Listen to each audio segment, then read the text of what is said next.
Buonasera e bentornati nei nostri studi per l'approfondimento in diretta. In realtà è una diretta che prosegue, che abbiamo iniziato quest'oggi dalle 14, dall'inizio dello scrutinio nei comuni del nostro territorio che sono andati al voto in questa tornata delle amministrative 2019. Dando una sintesi rapida dei 20 comuni del nostro Tigullio che hanno votato, potremmo dire che ci sono state alcune riconferme, ad esempio nel comune di Mezzanego, di Borzonasca, di Moneglia, Rapallo, Santa Margherita Ligure, Castiglione Chiavarese e così via. Ci sono state anche alcune sorprese, penso in particolar modo ai comuni di Rezzoaglio e Santo Stefano d'Aveto. La Val d'Aveto di fatto cambia strada, così come in Val Graveglia con il comune di Ne, dove il voto ha di fatto spezzato una continuità amministrativa che c'era da diversi anni. A Rapallo l'esploit di Carlo Bagnasco che vince al primo turno con una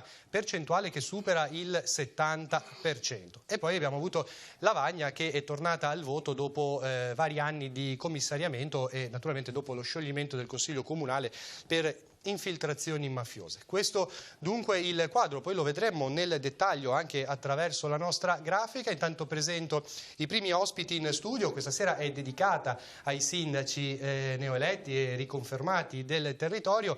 Inizio salutando Daniele Nicchia, sindaco eletto del comune di Lumarzo. Buonasera. Buonasera. Stefano Sudermania, riconfermato a Neirone. Buonasera.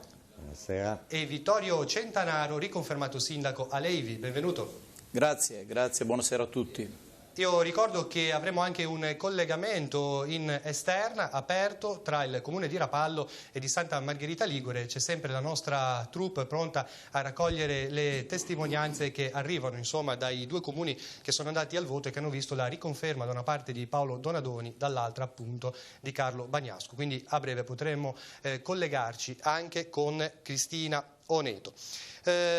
Diamo subito così un primo cenno a quelli che sono stati i dati della giornata di oggi. Intanto cominciamo proprio dal comune di Levi, un'affluenza forse inferiore rispetto a quella del 2014, però questo purtroppo è un caso che ha riguardato un po' tutti i comuni e anche le europee. Però c'è un dato alto, oltre il 62% per la riconferma appunto di Vittorio Centanaro. Che giornata è stata e come si sente in questo momento? In questo momento mi sento molto bene, un po' scaricato dalle tensioni che inevitabilmente arrivano, no? Con tutta la campagna elettorale, con quello che è la presentazione ai cittadini del programma, con quelle che sono le aspettative che ciascun candidato ha, sindaco compreso ovviamente, e dunque le aspettative sono quelle di avviare un programma insieme ai miei collaboratori consono, rispettoso, che sia fedele con quelle che sono state le equilibrate promesse della vigilia per soddisfare le esigenze del nostro territorio, che è un territorio molto bello, che è un territorio ricco, fatto di peculiarità uniche nel contesto tigullino, ma anche un territorio fragile, come purtroppo ben sappiamo tutti quanti, insieme a quello di altri comuni vicini, stato segnato in passato e anche di recente da tutta una serie di situazioni idrogeologiche che ne hanno compromesso in parte alcune parti. Che campagna elettorale è stata? Tanto abbiamo visto i dati anche nella grafica, 62,05% il suo dato, Daniela Prato si è fermata al 37,95%. Che campagna è stata? È stato anche un anno un pochino movimentato, sì, diciamo. Devo dire che la nostra campagna elettorale, cioè quella della lista numero 2, Levi e Tradizione e Sviluppo, è stata una campagna elettorale corretta, fatta di concretezza, di punti salienti, cioè quelle, ripeto, che sono le esigenze che la cittadinanza si aspetta, e quello che invece amaramente mi lascia un po' sconcertato è stato l'obiettivo che si è dato qualche consigliere comunale partendo probabilmente con un anno di anticipo con la campagna elettorale. Questo io credo che non abbia giovato a questo consigliere comunale, a questo tipo e a questa forma di pensiero che non è quella che poi il cittadino si aspetta. Io credo che i cittadini, e ringrazio tutti coloro i quali tra l'altro sono andati a votare, tutti, perché hanno dimostrato comunque un profondo senso civico, ringrazio in particolare chi ha votato il mio gruppo e svolgo questa sera proprio il ruolo, credo, civico, perché è significativo andare al voto, è un diritto dovere, e vada un mio grazie sentito a tutti i miei candidati che si sono espressi con una serie infinita di proposte, ma di semplicità, di limpidezza, di trasparenza che alla fine hanno premiato. Io credo che la gente alla fine apprezzi questo atteggiamento pulito, lineare, fatto non di promesse impossibili ma di cose concrete, apprezzi la onestà del candidato. Sudermania, riconfermato a Neirone, un nuovo mandato, tanti anni alle spalle di amministrazione, già dagli anni 90, quindi dal 99, quindi come affronta adesso questo nuovo quinquennio? Lo affronto conscio delle difficoltà che ci sono a livello economico, a livello finanziario, dovuti prima di tutto allo Stato e ai contributi che non elargisce più come elargiva quando mi sono presentato la prima volta, no? Quindi sono conscio di quello e quindi ci sarà da lavorare di più per mantenere sempre lo Stato, uno Stato gradevole per tutti i cittadini. Uno Stato gradevole intendo dire in tutti i suoi aspetti, sia per l'aspetto della viabilità delle strade, trasporto alunni, assistenza degli anziani e quantomeno turismo e cultura. Noi sul turismo e sulla cultura ci siamo spesi molto, no? E vogliamo continuare a farlo perché pensiamo che questo binomio qua aiuti molto l'entroterra, no? Anche per quanto riguarda per le finalità dell'entroterra. Cioè bisogna creare dei punti di eccellenza, dei punti di attrazione turistica in modo che l'entroterra risulti una curiosità, una cosa da vedere. È questo che punto io come sindaco per il mio territorio, ma sono convinto che i colleghi della Fontana Buona, i vicini di casa e tutto quanto, perché quelle cose che abbiamo noi sul territorio del Comune di Neirone, diciamo che è una valle ricca e ce n'è un po' da tutte le parti. C'è bisogno di collaborazione sì, tra comuni. Collaborare in tutto, non solo nella parte turismo cultura, ma in tutto. Ecco, di fianco a lei c'è un vicino di comune, il nuovo sindaco di Lumarzo, Daniele Nicchi. Adesso andiamo a vedere anche la grafica dello scrutinio di oggi. Che cosa vuol dire intanto per lei oggi sentirsi dire sindaco e quindi portare avanti questo impegno amministrativo? Sì, è un grosso carico di responsabilità, visti anche i numeri che hanno portato alla mia elezione. Quindi sento, sì, sono numeri molto pesanti che sento sulle mie spalle, con grande senso di responsabilità che proverò a fare del mio meglio insieme alla mia squadra. E di sicuro è stata una campagna elettorale lunga, abbiamo parlato molto alle persone, la mia squadra si è spesa moltissimo. E i risultati pagano, nel senso che quei numeri che avete messo in sovraimpressione sono merito della mia squadra, ecco, loro hanno lavorato davvero tanto e bene. Ecco, siete tutti e tre comuni piccoli e quindi effettivamente c'è il problema delle risorse, come diceva anche Sudermania, quindi in questo caso sicuramente fare rete è una delle possibilità che avete, in particolar modo in valle ma anche con il nostro primo entroterra. Poi un comune cosa può fare per avere delle risorse e portare avanti i suoi progetti? In questo senso come pensa di fare? Che ci sono delle difficoltà naturalmente. Sì, ci sono delle grosse difficoltà perché, come diceva il collega di Neirone, le risorse sono sempre più ristrette, i trasferimenti dallo Stato sono sempre meno e bisogna fare una gestione da buoni padri di famiglia, quindi cercare di risparmiare sulle spese, mettere da parte qualche soldo e investirli in quella che è la manutenzione straordinaria, perché poi dobbiamo combattere col dissesto idrogeologico, con i problemi di viabilità, con i problemi delle strutture comunali, degli edifici comunali che col tempo invecchiano, e poi con l'obsolescenza tecnologica che comunque oggigiorno ci spinge a fare delle soluzioni, a mettere in atto delle soluzioni sempre più innovative. Attualmente con l'avanzo di amministrazione abbiamo avviato una manutenzione straordinaria importante della piscina, e stiamo facendo dei lavori alla rete di illuminazione pubblica, a LED, e poi alla videosorveglianza, quindi questi sono tutti aspetti che si possono fare se c'è una gestione oculata a monte.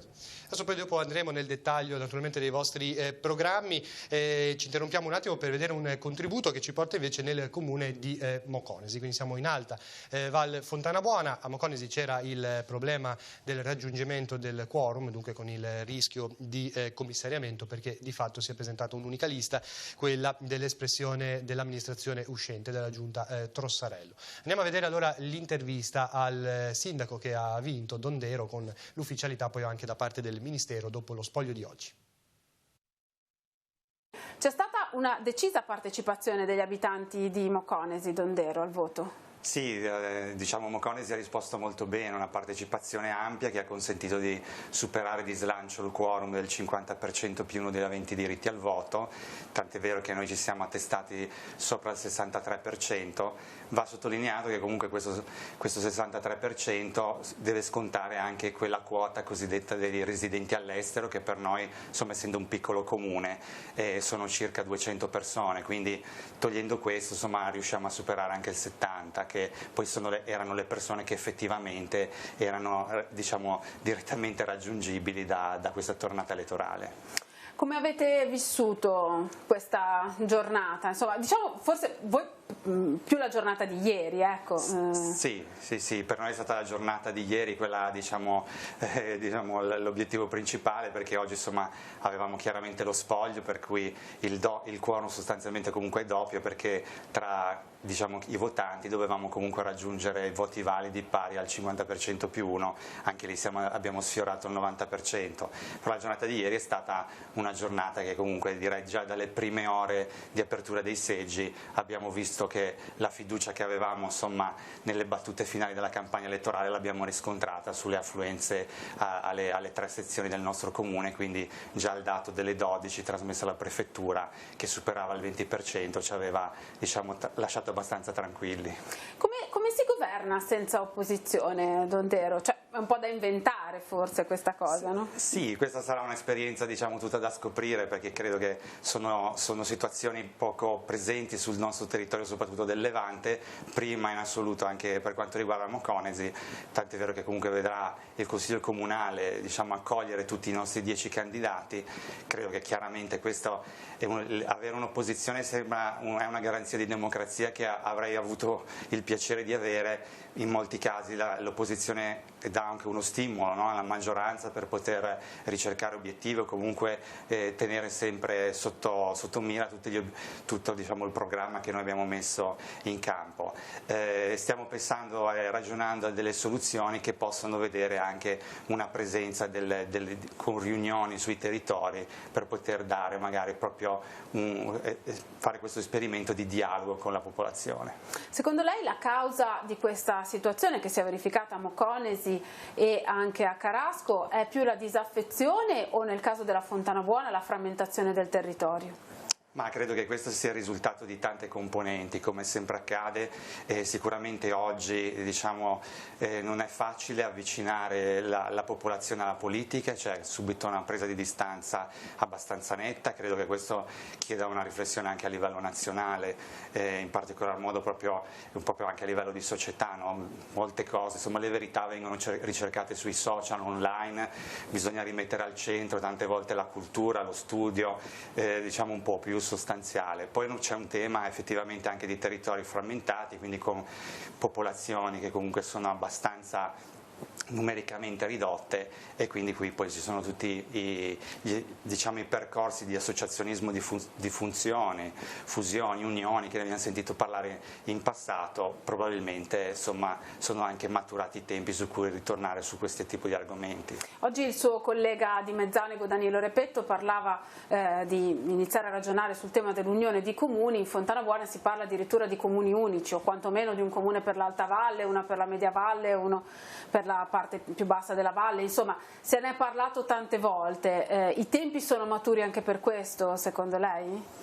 Ma allora credo che tutti noi dobbiamo fare una scelta responsabile, quindi cercare di trattare gli argomenti per quello che sono le esigenze dei nostri territori. Ora, per me è la prima esperienza, quindi non voglio lanciarmi in tutta una serie di valutazioni che è giusto studiare e valutare attentamente con tutti gli altri sindaci, però è chiaro che è un tema che può essere un argomento di estrema attualità. In diretta continuiamo dallo studio centrale con i nostri ospiti, allora andiamo a vedere nel dettaglio quali sono i punti che i sindaci porteranno avanti nel prossimo quinquennio. Iniziamo proprio da Levi, quali sono insomma le prime pratiche anche da portare avanti, di cui c'è bisogno insomma di un completamento oppure no? Assolutamente sì. Allora intanto, così come abbiamo enunciato nel nostro programma, che sottolineo io ho inviato insieme ai miei collaboratori tutti i cittadini e ha ricevuto proprio il programma fedele che, così come previsto dalla legge, viene presentato al momento della candidatura. Quindi credo che sia anche un modo trasparente e responsabile di affrontare la materia. C'è la riapertura di Via Gazzo, della famosa Via Gazzo, che è stata utile non solo al comune di Levi, ma direi a tutta la Fontanabuona, quando l'anno prima ci fu il triste crollo del ponte di Carasco con la perdita di 2 vite umane. Lo voglio ricordare perché è stato un percorso in parte che ha trovato la soluzione viaria veramente per mezzo comprensorio. E quindi quella strada, ma soprattutto la messa in sicurezza del versante, è un obiettivo prioritario che ci siamo dati e che sta volgendo al termine, per fortuna, perché tutte le pratiche, tutto l'iter procedurale portato avanti da tecnici per la valutazione effettiva delle situazioni del versante è arrivata al dunque. Che termine si potrebbe avere? Ma dovremmo avere qualche mese probabilmente per poter fare l'affido della gara, quindi sostanzialmente siamo nella fase finale. Poi c'è tutta una serie di riproposizioni di quelle che sono le situazioni di messa in sicurezza del territorio. Abbiamo un territorio bellissimo, come ho detto poc'anzi, ma fragile. Abbiamo anche noi da adeguare la rete di illuminazione pubblica con le lampade a LED, è un lavoro che si è già iniziato soprattutto sull'SP32. Dobbiamo riqualificare gli edifici pubblici da un punto di vista energetico e da un punto di vista proprio strutturale. Lo stiamo portando a termine con la nostra palestra comunale, che sta vedendo un rifacimento complessivo della pavimentazione, del tetto, un cappotto esterno e una nuova caldaia. Quindi sono tutte situazioni che devono essere assolutamente affrontate, unitamente anche a un qualcosa che tutti i cittadini si aspettano, non solo di Levi ma direi di tutto il comprensorio, che è il tema della sicurezza. Senza fare allarmismi, però oggi abbiamo un territorio molto variegato che è, come dire, interagisce con una rete viaria disomogenea che ha tanti percorsi, diciamo tante vie di fuga. Bene, il sistema della videosorveglianza, così come saggiamente suggerito anche dalle forze dell'ordine, ci deve vedere tutti quanti uniti per avere degli strumenti che siano in rete per, come dire, consentire alle forze dell'ordine stesse di individuare i responsabili di reati. Torniamo poi ad affrontare questo tema. Intanto mi segnalano dalla regia che è in collegamento telefonico in diretta il nuovo sindaco di Lorsica, Alessandro Graziadelli. Buonasera. Buonasera, buonasera. Buonasera, allora si parlava prima di Val Fontanabuona e dei problemi anche dei piccoli comuni. Intanto voi adesso come guardate ai prossimi 5 anni? Sicuramente a cercare di mantenere quello che abbiamo e a cercare di apportare delle migliorie. E poi vabbè, abbiamo diverse problematiche sulle strade, un po' di dissesto idrogeologico c'è, insomma bisognerà sicuramente darsi da fare. Qual è secondo lei la prima pratica da portare avanti a Lorsica come sindaco? Proprio cercare di reperire fondi per mettere a posto delle situazioni un po' nel centro storico di Lorsica, per esempio, che è proprio devastato. La strada che va a Verzi, fognature rotte a Castanielo, insomma ce n'è diverse cose da fare, bisogna cercare soprattutto di reperire dei fondi, credo che sia la cosa principale. Quindi il problema risorse, poi viabilità, messa in sicurezza dei versanti, sono questi un po' i settori. Illuminazione. E poi abbiamo il problema della scuola, perché abbiamo pochi bambini, che quello lo definiremo un po', vedremo un po' come andrà a finire. Ci sono già delle idee, bisogna lavorarci? Bisognerà lavorarci sicuramente. Tanto noi siamo un po' inesperti in questo, dobbiamo ancora capire un po' come funziona il tutto e dobbiamo vedere anche che cosa troviamo, ecco, perché visto che non eravamo presenti negli anni precedenti. Quindi. Però la gente di Lorsica comunque vi ha votati, secondo lei che cosa ha premiato? Ma comunque forse il fatto che siamo tutti quasi tutti del comune, siamo tutte persone, comunque ce n'è uno per ogni frazione, e poi io comunque sono 15 anni, sono 20 anni che abito a Lorsica, ma sono 15 anni che mi dedico un po' alle festività, alle cose, insomma mi sembra di aver dato evidentemente motivo per fidarsi, insomma, per provare questa nuova esperienza. Come ha festeggiato oggi questo risultato? Ma in modo molto sobrio, tranquillo. Adesso siamo qua con tutti i ragazzi della lista, stiamo festeggiando la nostra vittoria, siamo contenti, molto sobrio, senza cose esagerate. Via. D'accordo, grazie allora per il collegamento e buon proseguimento di lavoro. Grazie a voi, grazie. Abbiamo ascoltato così Alessandro Graziadelli, sindaco eletto del comune di Lorsica, e ci fermiamo dunque in Val Fontana Buona. Abbiamo sentito alcuni punti che potranno essere portati avanti il comune di Levi. Chiedo allora anche a Sudermania per Neirone quali sono le necessità, quello insomma che è da portare a compimento nel prossimo mandato. Ma intanto per partire adesso la cosa più urgente è la situazione della viabilità. Ecco, la situazione della viabilità è la cosa più urgente che ci sia, perché... Che problematiche ci sono sull'area viaria? Ci sono delle problematiche di fondo stradale dissestato. Si tenga presente che è dissestato anche perché il nostro territorio ha dei problemi idrogeologici, cioè ha due frane attive nella zona di San Marco d'Uri e Ogno, no? E queste qui contribuiscono allo scivolamento a valle delle strade, con crepature, e questo qui è la cosa più urgente da fare. Seconda cosa è l'illuminazione pubblica, cambiare tutto quello che è andato in obsolescenza, visto e considerato che le lampade a vapore di mercurio non le fanno più. Abbiamo intenzione di cambiare tutta l'illuminazione. Abbiamo già dato un incarico verbale, perlomeno, e non solo verbale, per uno studio di fattibilità. Si tenga presente che noi abbiamo 450 punti luce su un territorio di 30 km quadrati. Poi abbiamo la parte turistico-culturale che in questi ultimi anni sicuramente chiunque ne ha sentito parlare, discorso dei Fieschi, discorso di Dante, che se non è un discorso fine a se stesso, ma è un discorso che porta benessere sul posto, sul comune di Neirone e non solo sul comune di Neirone. In questi anni ci sono stati risultati positivi da questa pubblicizzazione? Anche? Sicuramente abbiamo fatto 2 pubblicazioni di 2 libri. Nelle feste patronali si vedono anche, specialmente in località roccattagliata, che ci sono dei banchetti che vendono dei souvenir. No? Questo qui è un passetto molto piccolo, però è significativo. No? Significativo perché si propagandi questo discorso qua della cultura legata al turismo, e che questo discorso qua abbia un effetto non solo sul comune di Neirone, ma come dicevo prima, sulla vallata stessa. Certo. Nicchia, Lumarzo, adesso sicuramente c'è tanto entusiasmo e voglia di fare. Che cosa ha bisogno il comune? Noi abbiamo in corso, come dicevo prima, i lavori straordinari alla piscina, in cui stiamo rifacendo il solarium, e questa è la priorità, perché chiaramente in poche settimane vogliamo arrivare a concludere i lavori e riaprirla, ovviamente tempo permettendo, perché il clima in questi 2 mesi non ci ha aiutato ad andare avanti velocemente con i lavori. C'è un tema, come dicevo, legato alla videosorveglianza e all'illuminazione pubblica LED. Sono 2 temi che si sovrappongono, perché comunque vanno in un'ottica di assicurare ai cittadini la sicurezza nelle loro case, nelle loro proprietà, nelle loro attività, e questo si fa con la videosorveglianza e con un'illuminazione che conseguentemente permetta alla videosorveglianza di fare il suo servizio.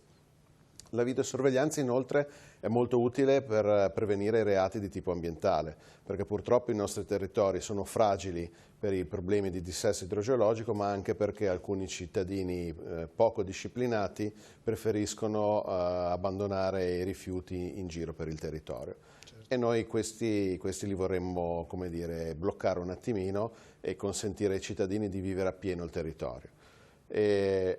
Ovviamente abbiamo una scuola elementare, una scuola materna che sono un altro fiore all'occhiello del nostro comune, e lì abbiamo intenzione di dedicare un po' di risorse alla dotazione didattica. Ovviamente questo è una richiesta del distretto didattico. Abbiamo molte idee nel campo sociale, dobbiamo tramite l'ASL, il distretto sociale, implementare il progetto dell'infermiere di comunità. Sì. Vicino a questa figura ci sono anche le possibilità di utilizzare il personale della residenza protetta per assistenza domiciliare.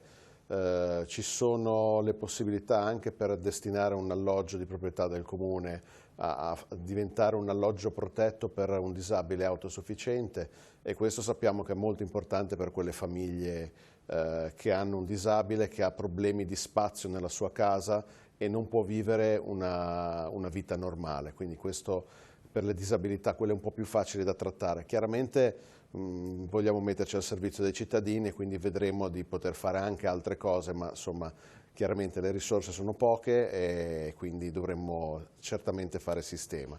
Lo stesso sistema che vogliamo fare a livello di attività produttive, di turismo, di promozione.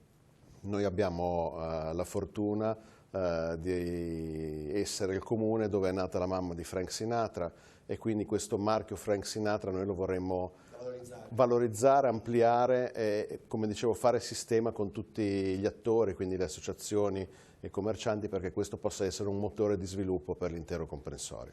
L'ultima domanda a testa così prima di chiudere. Allora, intanto adesso vi metterete subito al lavoro per fare la squadra, insomma, di giunta. In quanto tempo avete già le idee chiare?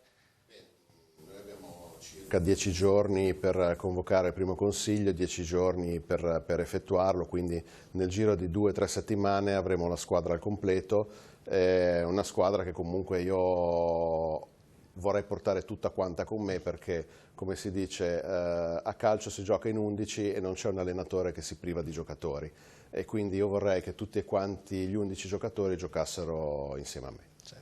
Bene, grazie Sudermani anche per Nerone. Naturalmente bisognerà formulare una nuova squadra di governo. C'è qualche anticipazione da dare? No, al momento no. Bisogna che appena diciamo saputi i risultati, che peraltro si sanno già convocare a tutti gli eletti e poi fare una squadra, fare vice sindaco, la giunta, e dare un incarico possibilmente ad ogni consigliere. Sì. E si occupino, perché noi abbiamo fatto una squadra di giovani, no? Ai giovani, se non gli si dà un compito preciso, finiscono poi per annoiarsi, no? E questo è una cosa che vorrei cercare di vietarlo, per poter creare per il futuro una squadra di amministratori che sostituisca me nel lavoro, no? È bello che ci siano dei ragazzi, comunque dei giovani, che siano dei ragazzi da fuori, delle cose da fare. E anche sono scolarizzati, hanno delle capacità individuali notevoli, quindi bisogna cercare di sfruttarli e di sfruttarli sul territorio, per il territorio. E Levi invece come lavorerà nei prossimi giorni? Quali sono anche le prime pratiche per cercare di dare una svolta, insomma, al prossimo mandato? Beh, così come sostanzialmente hanno detto i miei colleghi, ci muoveremo, ma devo dire che sotto questo profilo per me è facilissimo, perché le persone che mi hanno sostenuto e che ho vicino sono assolutamente persone capaci, che hanno delle competenze che sono state riconosciute poi dai cittadini, no? E quindi questo per me è molto importante. Ora non è stasera che uscirà dal cilindro il nome dell'assessore o il vice sindaco, ma ragionando insieme si arriverà presto anche a questo tipo, diciamo, di organigramma che dovrà definire il prossimo futuro di lei. Vi vorrei dire in conclusione quanto siano importanti due aspetti di questo nostro ruolo, cioè quello di avere i comuni possibilmente in rete. Io ho ricevuto le congratulazioni da diversi sindaci del nostro territorio per questa rielezione, li ringrazio e credo che sarà facile, proprio perché i problemi dei sindaci sono problemi comuni di tutti i nostri territori, affrontarli in sintonia, perché se riusciamo come territorio a fornire delle risposte omogenee, riusciremo anche a spuntare qualcosa. Secondo aspetto, vorrei ringraziare fin d'ora e chiedere loro la massima collaborazione alle associazioni presenti sul territorio di Levi. Esse sono una ricchezza, sono un valore aggiunto, sono una componente soprattutto per la linea del turismo. Noi siamo il paese dell'olio, un paese molto importante, ma potrebbe diventare anche il paese della musica, visto che sul nostro territorio vivono e risiedono tanti personaggi importanti del mondo artistico, ma soprattutto, ripeto, le associazioni devono essere viste come una componente di sostegno alla linea guida del Comune. Grazie Vittorio Centanaro, sindaco di Levi, Stefano Sudermania, sindaco di Neirone, Daniele Nicchia, sindaco di Lumarzo. Adesso andiamo brevemente a Lavagna per sentire l'intervista che in tarda serata Roberto Costa ha fatto al sindaco eletto, che è Gianalberto Mangiante. Poi ci ritroviamo in studio. Adesso, come dicevo, non è tanto il momento della festa, ma è il momento di rimboccarsi le maniche e cominciare seriamente nell'opera di realizzare le cose serie, concrete, che abbiamo sempre detto che avremmo realizzato in campagna, e sulla base di questo io credo che i lavagnesi abbiano voluto premiare, diciamo, la concretezza e la serietà delle proposte. Non ci sono stati tanti voti di scarto però, no? C'è stata abbastanza competizione. Guardi, l'importante è raggiungere l'obiettivo, quindi al di là che i voti siano 1 o 1000 non importa. Dico la verità che non sono neanche a conoscenza dei distacchi, delle percentuali, degli eletti e delle altre liste, di cui sinceramente non è che mi interessa parecchio. L'obiettivo era cercare di risistemare quelli che sono i conti del Comune, perché partiremo da lì, partiremo da una dichiarazione di dissesto che è stata abbastanza sottaciuta in tutta la campagna elettorale, che invece è assolutamente opportuno dire con chiarezza, perché siamo l'unico comune in Liguria che è in questa situazione, quindi dobbiamo partire da cose piccole, concrete e serie. Il dissesto invece è una situazione importante che condizionerà i primi interventi prossimi e dobbiamo partire proprio da questi. In una situazione così appena descritta, cosa pensa di fare come primissime cose? Guardi, le primissime cose sono intanto rendersi conto di quello che è la dotazione organica che ancora residua in comune, perché non dimentichiamoci che fino a 3 anni fa c'erano 144 dipendenti e oggi il limite previsto dalla Corte dei Conti sono 81, quindi sarà necessario e opportuno vedere chi è rimasto, le competenze, perché la dotazione organica è lo strumento fondamentale, imprescindibile, attraverso cui dobbiamo senz'altro andare a realizzare le nostre finalità. Partiremo proprio da questo aspetto. Oggi però ha seguito un po' di risultato, qualcuno le inviava le notizie? In grande franchezza no. E dunque quando l'ha saputo? L'ho saputo nel corso di una giunta a Genova, c'era una persona che era collegata col Ministero degli Interni e ho appreso in quel momento dell'esito. Rieccoci in studio, proseguiamo la nostra diretta, abbiamo fatto un cambio di ospiti, vi saluto gli altri 3 sindaci che ci hanno raggiunto in studio, che sono Giuseppino Maschio, il sindaco riconfermato di Borzonasca, buonasera. Buonasera. Ermano Noce, sindaco di Coreglia Ligure, benvenuto. Buonasera a tutti. E Gino Garibaldi, eletto sindaco a Cogorno. Buonasera, grazie, buonasera a tutti. Allora, iniziamo da Borzonasca, in Valle Sturla, 2 riconferme, la sua e quella di Danilo Repetto per il comune di Mezzanego. Cosa c'è da fare a Borzonasca? Che provvedimenti ci sono ancora da portare avanti nel prossimo mandato? Sì, noi abbiamo una situazione viaria abbastanza complessa e ha subito ripetute alluvioni negli anni 2013-2014, per cui abbiamo ripristinato molte delle ferite, ma ne rimangono ancora. Fortunatamente abbiamo avuto un po' di finanziamenti dalla Regione, dalla Protezione Civile, per cui interverremo adesso, subito dopo, nelle prossime settimane, nei prossimi mesi, a ripristinare ancora quello che c'è da sistemare. L'altro problema grande che abbiamo a Bosonasca è il dissesto idrogeologico dovuto alle numerose paleofrane che abbiamo presenti sul territorio. Bosonasca è un comune molto esteso. Molto esteso e purtroppo un territorio molto fragile. Abbiamo situazioni di paleofrane un po' su tutto il territorio. Alcune interessano anche i centri abitati, soprattutto nel nostro caso Prato sopra la Croce, che tra l'altro è un sito individuato come sito da consolidare, e lì abbiamo avuto recentemente proprio 400.000 euro per poter intervenire al suo consolidamento, e quindi con questo andremo a sistemare questa situazione. Certo. Ermanno Noce è stato eletto sindaco a Correglia Ligure, espressione della giunta uscente di Elio Cuneo. Anche a Correglia Ligure chiedo quali sono anche i primi provvedimenti che pensa di portare avanti. Sembra ridicolo, però... Viabilità è qualcosa che vi accomuna, viabilità vero? e frane, perché purtroppo all'ordine del giorno abbiamo quello. E siamo già partiti con qualcosa con l'amministrazione precedente, adesso abbiamo in piedi qualcos'altro finanziato sempre, perché i soldi arrivano solo, succede qualcosa, quindi finanziato in corso e che assegneremo presto. Per fortuna non colpisce i centri abitati, però colpisce la viabilità, che noi abbiamo un comune talmente esteso come territorio, quindi i danni ci sono e bisogna ripararli, perché la viabilità è la cosa più importante secondo me come nel resto della Fontana Buona, abbiamo sentito anche prima il problema delle risorse, però ci sono, è quello, che arriva solo qualcosa quando succede l'evento. E il Comune che cosa può fare per avere qualche fondo in più al di là poi dei trasferimenti? Poche, niente secondo me, almeno è difficilissimo. Quindi andiamo avanti di espedienti.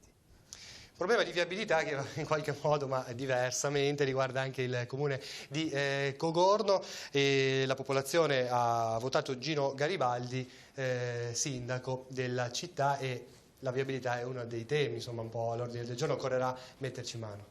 Sì, parlo prima della collina, così almeno poi parlo del fondovalle, ma noi abbiamo un problema comunque di messa in sicurezza della viabilità della collina, una viabilità che occorre ancora qualche collegamento, perché noi abbiamo tante strade che sono non collegate, nel senso che non hanno via di sbocco, nel senso che dobbiamo creare un collegamento, comunque un'alternativa di uscita, e questo è un problema. Poi c'è la messa in sicurezza, per fortuna i nostri avi hanno costruito tante strade, però come succedevano allora le opere d'arte erano state fatte un po' limitate. Tanti problemi sulla messa in sicurezza della viabilità della collina, guardarai, muri e quant'altro. Poi abbiamo il problema del fondovalle. Il problema del fondovalle, noi siamo un comune di collegamento tra costa e entroterra, abbiamo l'SP33 che comunque sia parte da Lavagna, arriva sulla Val Graveglia, è una via di collegamento, di conseguenza a questo aspetto, e passa all'interno del centro abitato. Su questo aspetto noi ci siamo impegnati da sempre sulla possibilità di fare un'alternativa, comunque di trovare insieme agli altri sindaci, Chiavari, Lavagna, Cogorno e Carasco, per quanto riguarda il problema della viabilità alternativa. Non siamo ancora riusciti, è un tema aperto che noi lo vogliamo portare avanti, al di là di tutto però poi c'è da fare gli interventi che sono quelli che possono essere quelli di manutenzione ordinaria. Pertanto noi faremo presto una prima rotonda concordata con la città metropolitana, dopo aver fatto uno studio attento sulla viabilità e sugli adeguamenti che possono essere necessari sulla viabilità, su questa arteria. Pertanto, avendo avuto l'ok dalla città metropolitana su una rotonda che è quella sul Corso Mattiotti, si chiama il Ponte di Caperana, alla luce di questo fatto e di mettere a sistema ancora qualche adeguamento sui semafori, potremo vedere dopo la rotonda dell'uscita dell'autostrada che cosa occorre fare. Però è chiaro che il problema è quello di avere delle strutture, potenziali strutture. Su questo non è un problema di Cogorno, è un problema di tutta la realtà della città cosiddetta dell'Entella, se la vogliamo riprendere un po' questo tema. Andiamo a vedere adesso brevemente un video intervista a Marcello Roncoli, che è il sindaco eletto del comune di Rezzoaglio. Come dicevamo all'inizio, una delle novità di questa tornata elettorale, Marcello Roncoli con la lista Crescere è diventato primo cittadino, battendo quindi Daniele Mareschi, sindaco uscente, e anche Guirardo Casaleggi. Andiamo a sentirlo, poi ci ritroviamo in studio. Cercheremo di essere più che presenti e rispettare ciò che abbiamo promesso. Devo ringraziare tutta la mia squadra che si è prodigata con tutto il loro potenziale per far sì che si raggiungesse questo risultato. È stata scontata la vostra vittoria? Direi proprio di no, essendo un comune piccolo con pochi votanti e 3 liste, non era affatto scontata. Comunque è stata una campagna che ha puntato molto sulle persone, sullo staff, che è uno staff conosciuto, serio e onesto, e ha dato fiducia alla gente che ci ha premiato e siamo qua. La nostra priorità è di essere vicini a tutta la gente, ma soprattutto nelle frazioni, con la costituzione di comitati di frazione che ci dovranno portare loro le priorità immediate che hanno, le più urgenti, e saranno appunto loro a decidere, e il comune, in base alle risorse che ha e che riuscirà a reperire, cercherà di soddisfare le priorità e le esigenze che hanno. E invece le priorità del programma che cosa prevedono?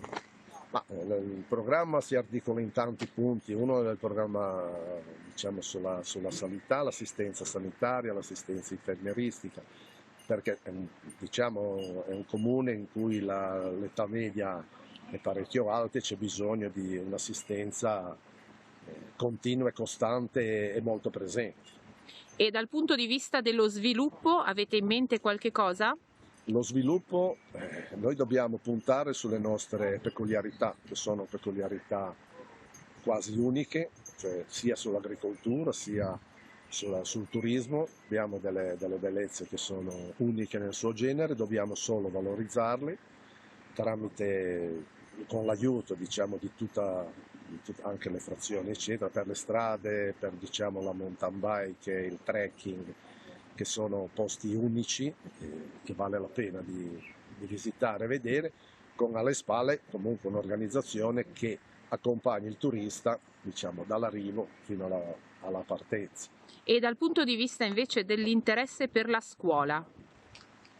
La scuola è la base, diciamo, è il futuro di ogni paese ed è anche il nostro. Un aiuto concreto che potremo dare, si spera a breve termine, è la costituzione di un pullman per le scuole superiori che faccia sì che i ragazzi vadano e tornano dalle scuole superiori senza avere i tempi morti degli autobus di linea. Rieccoci in studio. Allora, se in Valle Sturla ci sono state delle riconferme tra i vicini di casa, in Val d'Aveto invece 2 cambiamenti, uno appunto è quello che abbiamo visto di Rezzoaglio. Ecco, il comune di Borzonasca come può puntare a portare persone in vallata, quindi diciamo turismo, però anche evitare lo spopolamento, la denatalità, insomma questo settore qua, cosa ne pensa? E questa è una grossa battaglia. Devo dire che sono anni che lavoriamo su questo settore, ad esempio anche con l'ente parco. In questi anni abbiamo costituito anche una rete sentieristica molto importante che va tutta la zona del Montaione, del Ramaceto. Abbiamo costituito anche una rete di rifugi, per cui possiamo anche dare una risposta turistica in questo senso. E d'altronde noi dobbiamo per forza puntare sulle nostre peculiarità, sulla bellezza delle nostre montagne, dei nostri paesaggi, i laghi che abbiamo, dove oltre a essere una risorsa e i fiumi, dove essere una risorsa ambientale, anche si può fare la pesca, e quindi sono risorse su cui dobbiamo puntare, e negli anni, avendo costituito questa rete, cominciamo a vederne i benefici. Proprio per rafforzare questo concetto, sabato prossimo a Bosanasca apriamo l'ufficio IAT per l'informazione turistica, che vuole anche essere un ufficio di vallata, quindi una sorta di apporto di accesso non solo per noi ma anche per la Val d'Aveto, e su questo puntiamo molto, anche perché in questi spazi vorremmo anche promuovere le risorse del nostro territorio, anche dal lato artigianale, dal lato diciamo gastronomico, dei prodotti, ecco. E quindi su questo puntiamo molto come rilancio diciamo, di un'attività produttiva che possa far fermare giovani sul nostro territorio. Tornando a lei invece, Noce, come Coreglia Ligure avevamo parlato anche in fase di presentazione della sua candidatura di alcuni aspetti legati all'ambiente, quindi anche raccolta dei rifiuti differenziata e così via. Lì che novità avete in mente? Sicuramente incrementando un po' i bidoni e pubblicizzando ancora un po' di più di quello che stiamo facendo, la differenziata, che funziona, però sicuramente si può migliorare perché non va tutto benissimo, sicuramente possiamo aumentare la percentuale di differenziazione. Cosa si può cambiare, ad esempio? Secondo me con una buona campagna sulla gente. Quindi una sensibilizzazione maggiore? Senz'altro, sì, sì. Poi altri lavori in piedi, sicuramente metteremo qualche punto luce in più sul territorio, anche lì, come dicevo, è talmente vasto che un punto luce già ci crea un sacco di problemi. E altre cose, telecamere, perché i furti sono all'ordine del giorno, penso un po' ovunque ormai, e, diciamo, i punti salienti sono quelli, interventi che dovremo fare sicuramente, come ho detto in precedenza. Abbiamo i cimiteri, uno De Zera che abbiamo rinnovato i loculi poco tempo fa, però purtroppo adesso ha un cedimento abbastanza importante nella parte a valle, quindi abbiamo un muro da consolidare con un grosso intervento. E poi dobbiamo costruire loculi nuovi perché i cimiteri di Coreglia e Canevale sono veramente ai minimi termini. D'accordo, ci spostiamo ora di nuovo invece a Cogorno. A parte la viabilità c'è un altro progetto grosso che è quello relativo all'accoglienza dei migranti. Si è parlato anche nelle scorse settimane del progetto SPRAR. Come intendete proseguire con questo percorso? Ma noi qui abbiamo fatto un percorso davvero interessante, coinvolgendo il Consiglio Comunale passato, nel senso che all'unanimità è stato votato questo progetto. Noi abbiamo ritenuto e ne siamo convintissimi che il problema dei migranti è un problema che va affrontato seriamente, affrontandolo dal punto di vista proprio dell'integrazione oltre che dell'accoglienza. Abbiamo fatto questo progetto, ne siamo contenti, è partito, tutti i giorni stiamo cercando di vagliare bene tutti gli aspetti, nel senso che ci sono gli inserimenti, noi vogliamo farlo davvero come integrazione, abbiamo la fortuna di avere tante realtà nel territorio, nel nostro comune, che hanno collaborato per questo, le associazioni di volontariato, quant'altro, tutte le società e in modo particolare le parrocchie e il villaggio del ragazzo. Su questo noi siamo davvero fortunati. È un progetto che noi stiamo portando avanti, ripeto, facendo il tavolo dell'accoglienza, che è un'istituzione, un aspetto importante che vorremmo portare avanti anche per altri problemi, perché il coinvolgimento, che poi è stato un po' il programma della nostra squadra, una squadra che devo ringraziare tra l'altro perché ha lavorato intensamente, ci sono delle persone che si sono ricandidate, direi tutte quelle della parte uscente e del nuovo inserimento, dove abbiamo lavorato benissimo nel progetto e abbiamo condiviso questo aspetto. Il futuro ci aspetta proprio un futuro di partecipazione e di integrazione, ma anche di partecipazione e di rinnovamento. Il nostro titolo, il nostro logo si chiama Rinnovamento per Cogorno. Qualcuno ha detto che il rinnovamento non si fa con la barba bianca, io dico lo facciamo anche con la barba bianca, nel senso che rinnovare vuol dire tutti i giorni, chi fa amministrazione tutti i giorni deve rinnovarsi, altrimenti non è capace, è una cosa che non può andare avanti. Rinnovare vuol dire riaffrontare i problemi tutti i giorni, non pensare di essere migliori, io mi sento il meno peggio, come dico tante volte ai miei cittadini, però con l'impegno di lavorare per il bene comune, coinvolgendo tutti e ascoltando tutti, il sindaco è il sindaco di tutti, e questo è un aspetto importante. Noi abbiamo un assetto territoriale anche di tante attività, di tante iniziative, di tante sensibilità, e questo fa sì che il nostro territorio sia davvero ricco su questo aspetto. Bene, grazie. Allora abbiamo in collegamento in diretta al telefono il nuovo sindaco di Santo Stefano d'Aveto, Giuseppe Tassi. Buonasera. Buonasera a voi, agli ospiti in studio e ai telespettatori. Ci eravamo sentiti nel pomeriggio per questo risultato che la riguarda, adesso è maggiormente consapevole di questa vittoria? Ma sicuramente sì, io veramente non aspettavo un risultato del genere, ma vuol dire che abbiamo lavorato bene sul territorio, la nostra squadra si è dimostrata unita, si è dimostrata valida, quindi i cittadini ci hanno dato conforto e i risultati sono visti in queste elezioni.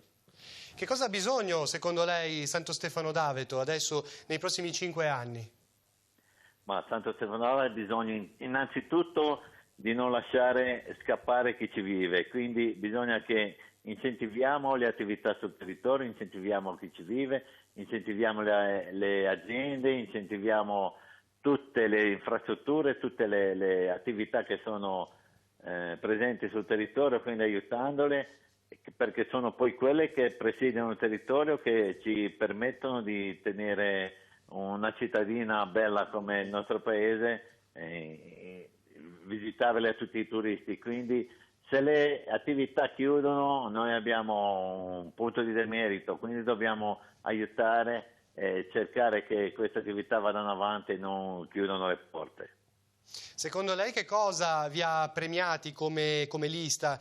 Lei ha vinto insomma sulla candidata uscente Maria Antonietta Cella, che ha guidato l'amministrazione negli ultimi 5 anni. Secondo lei che cosa vi ha premiati? Ma guardi, noi abbiamo messo come simbolo della lista Santo Stefano Cambia, perché tante persone si lamentavano di un'amministrazione che non era presente, che non era sul territorio, quindi noi abbiamo aperto alle persone un'amministrazione più condivisa, un'amministrazione più aperta, più sentita e più dialogo con tutti i cittadini, quindi compreso il capoluogo e comprese tutte le frazioni. Quindi forse questa è stata la leva che ha portato al nostro risultato politico. Bisogna adesso puntare su alcuni aspetti, sicuramente valorizzare la parte turistica con gli impianti anche di vallata, e poi c'è il nodo della viabilità, immagino anche per il vostro comune. Vabbè, il nodo della viabilità sarà il primo punto al mio ordine del giorno, perché è impensabile che un qualunque turista debba affrontare un percorso del genere per venire a Santo Stefano. Noi abbiamo delle strade che sono percorsi di guerra ormai, quindi va fatta una pressione su ANAS affinché noi torniamo ad avere delle strade percorribili in modo decente. Secondo luogo, noi dobbiamo puntare sicuramente sugli impianti che abbiamo, sull'aspetto delle seggiovie e cose, quindi farla lavorare non solo d'inverno ma anche d'estate. Noi abbiamo in mente un innevamento artificiale più ridotto inizialmente, perché non pensiamo che Santo Stefano abbia le peculiarità di un innevamento artificiale durante tutto l'anno, quindi bisogna innanzitutto puntare su un innevamento artificiale, diciamo dal primo tronco della seggiovia sul Prato della Cipolla, e poi pensiamo anche di fare una pista artificiale dal punto di vista del Monte Bue, scendendo di nuovo al Prato della Cipolla, quindi in sintetico e quindi usufruibile 365 giorni all'anno. Questa è la nostra idea che abbiamo messo sul programma e che con minori costi pensiamo di portare avanti. Bene, grazie Sindaco, la lascio ai festeggiamenti. Grazie mille a voi, arrivederci. A presto, proseguiamo in studio. Ecco, come comune di Borzonasca adesso bisogna riallacciare un po', come dire, i rapporti con le due nuove amministrazioni, anche perché la maggior parte delle persone, dei turisti, poi passano attraverso la vostra valle.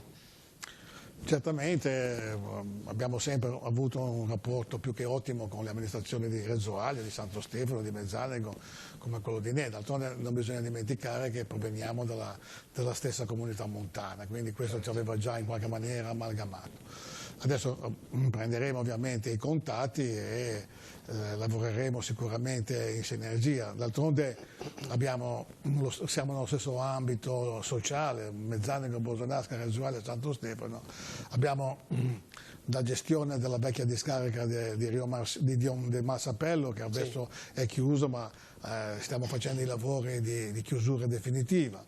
Con Ne e Mezzanego abbiamo l'Unione dei Comuni, quindi è un lavorare giornalmente insieme che adesso riprenderà con le nuove amministrazioni. E quindi, questa unione di comuni ha valore, ha ancora senso portare avanti questa ma diciamo che le in rete? unioni attraversano un periodo di un po' di confusione, nel senso che non si capisce se il governo centrale ci punta ancora, se non ci punta più, quindi cambieranno i punti di riferimento, non lo so. Quindi è chiaro che in questo momento patisce e soffre di questo un momento di poca chiarezza. Ecco, siamo passati da un momento dove le unioni, le funzioni associate erano una cosa da farsi a tutti i costi, è un momento che non si capisce ancora se questo andrà avanti così o se verrà modificato. Io credo che verrà modificato, però restiamo in attesa. Nel frattempo gestiamo in unione parecchi servizi, polizia municipale, abbiamo trasferito anche la raccolta dei rifiuti, la commissione unica del paesaggio, la centrale unica di committenza, quindi facciamo già un bel po' di servizi insieme con buoni risultati. Ora vi metterete al lavoro naturalmente sulla nuova squadra di governo e nel comune. Sì, certo, oltre che al Comune dovremo formare la Giunta, ma anche la stessa Unione dei Comuni che rivedrà la formazione degli organi di governo e probabilmente c'era un nuovo Presidente e che si riparte, insomma, questione ormai di settimane, insomma, poi la macchina sarà in pieno ritmo. Via. E su Correglia Ligure ci sono dei dati sulla tornata di oggi, sulle preferenze, anche sui più votati? Sì, nella mia lista diciamo che abbiamo messo tutta gente che proviene dalle varie sezioni del comune, in modo da rappresentare un po' tutto il territorio, perché come dicevo è parecchio vasto.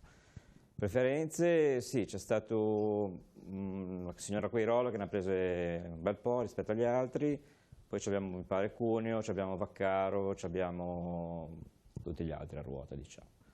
Invece la minoranza hanno preso casualmente gli stessi identici voti di 5 anni fa, 29 preferenze, ed entrano le stesse 3 persone che avevamo già in minoranza in questa amministrazione. Tanto vediamo la grafica, lei ha vinto con l'81,21% dei voti. Mi sembra di vedere che anche negli altri comuni dove c'è un attaccamento, insomma, al territorio, alla gente, questo ecco paga. Sì, diciamo di sì. Ci stiamo parecchio dietro, siamo stati parecchio dietro al territorio e a sentire tutte le esigenze della gente questi 5 anni e i risultati vengono. A Cogorno qual è la prima pratica invece che come sindaco cercherà di portare avanti?